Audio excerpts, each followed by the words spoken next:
one of rock's greatest drummers, a band haunted by a revolving door behind the kit.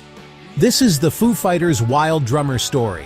From Nirvana to stadium anthems, loyalty and loss, love music stories, hit subscribe and join us for the wild ride. Before he was a stadium frontman, Dave Grohl was the guy behind the guy.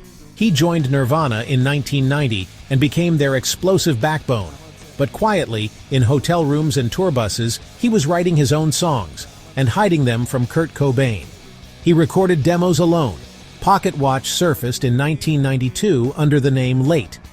After Kurt's death in 1994, Grohl was adrift. He couldn't even listen to music for months. Offers came.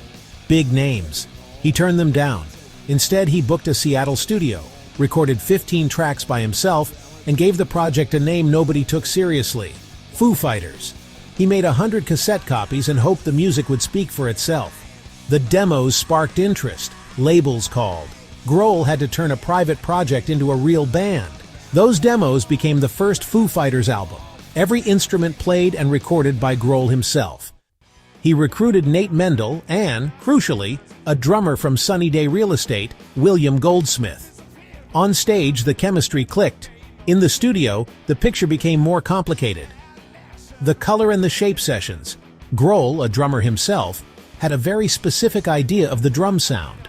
Goldsmith recorded all the parts, reportedly dozens of takes and nearly 100 tracks, but Grohl felt something was off. During a break, Grohl went back into the studio alone and re-recorded most of the drum parts himself. When Goldsmith learned, he felt humiliated. He said he'd been reduced to a session player in his own band, and he quit. Grohl later expressed regret, a painful, awkward lesson about trust, communication, and artistic standards. Neither side is a villain here. It was a clash of voices, and the band's sound was at stake. The first vacancy on the throne was created, and the search began. Foo Fighters needed more than just a drummer. They needed a force of nature. Auditions fell flat until a call came that would change everything. On the line was Taylor Hawkins, already a star, playing sold-out arenas with Alanis Morissette at her peak. But he wanted something bigger. When Grohl asked, Hawkins didn't hesitate. He said, "I'm your guy." From that moment, Foo Fighters had not just a drummer, but an equal, someone who could match Grohl's energy and vision. Taylor didn't just play the parts, he elevated them. He brought a wild charisma and a creative spark that made the band feel complete for the first time. With Hawkins, Foo Fighters found their heartbeat. His presence was magnetic.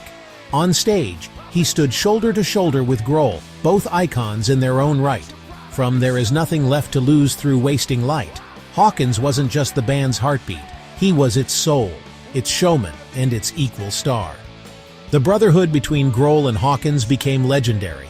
Equal parts mischief, deep musical trust, and a shared spotlight.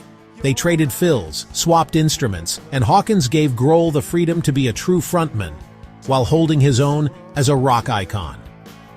For 25 years, Taylor Hawkins was more than a drummer. He was the spirit, the showman, and the face of Foo Fighters alongside Grohl.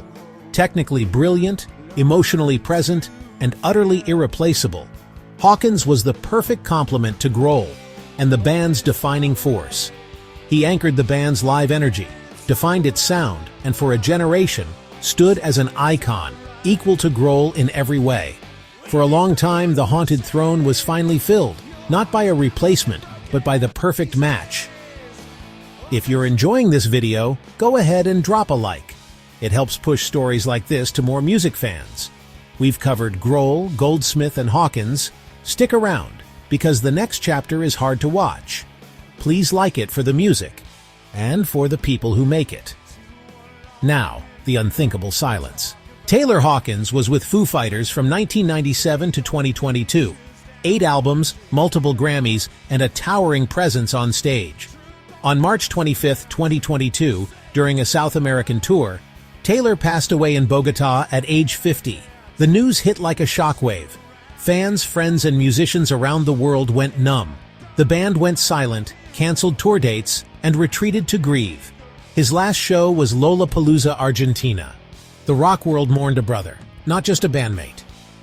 The day after Taylor's passing, Foo Fighters were set to play Lollapalooza, Brazil.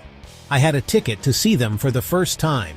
Instead, the moment that would have been their show became a moving tribute to Taylor, shared by thousands of fans who gathered to honor his memory. Dozens of drummers joined tribute concerts. The moment Shane Hawkins played, "My Hero Remains Unforgettable," the throne was empty, and a deep question returned: how do you carry a legacy like that? When Foo Fighters returned with "But Here We Are," Dave Grohl recorded the drums himself, a raw processing of grief. The album is a searing tribute to Taylor and to Grohl's own losses. For touring, the band announced Josh Freese, a studio legend, precise, muscular, and respectful. He steadied the band on stage, honoring the past while keeping the shows moving forward.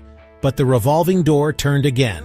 In 2025, Josh quietly leaves, and Ilam Rubin is announced as the next drummer. Rubin, a Hall of Famer with 9-inch nails, ironically replaced Freese in Nyan. Now he steps into the Foos.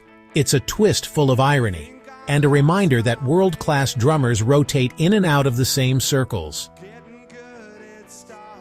The throne remains the toughest job in rock, not just keeping time, but guarding a legacy. Foo Fighters had one of the greatest drummers of all time, from secret tapes and bruised egos to one of rock's greatest friendships. It's a story of rhythm, respect, and reinvention. The issue isn't simple.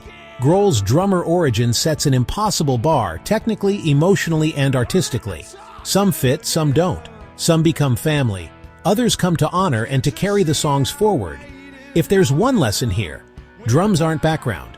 They're the heartbeat. And the people who sit there steward more than tempo. They steward meaning. Now I want to know what you think. Was Taylor the heart of Foo Fighters? Did Josh deserve better?